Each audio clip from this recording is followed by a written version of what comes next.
one of the most important lessons in life that you should know is to remember to have an attitude of gratitude, of humility. Understand where the gift comes from. It's not mine. It's been given to me by the grace of God. Use what I have. Use what you have to help others. You know, on your last day, you can't take it with you. Yes, that is true. But you can leave it here. You'll never see a U-Haul behind a hearse.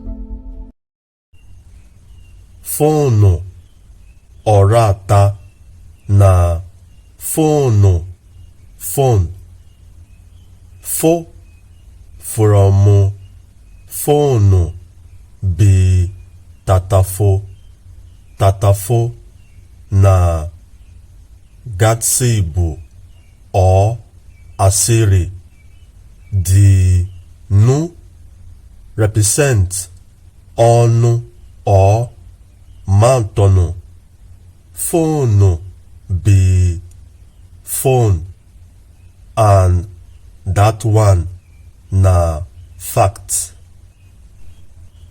Hello now hello, ha na them, they. Hello signify greeting. Hello na God.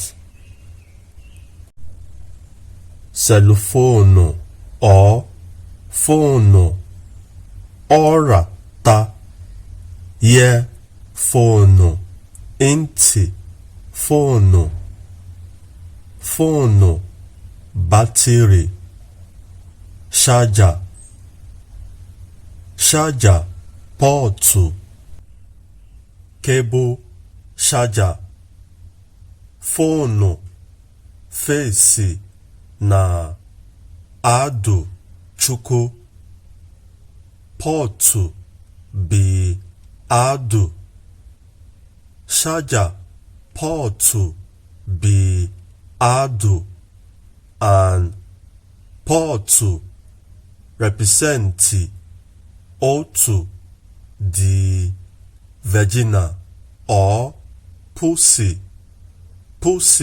na God the adu. God sibu pariadu wa variance warrior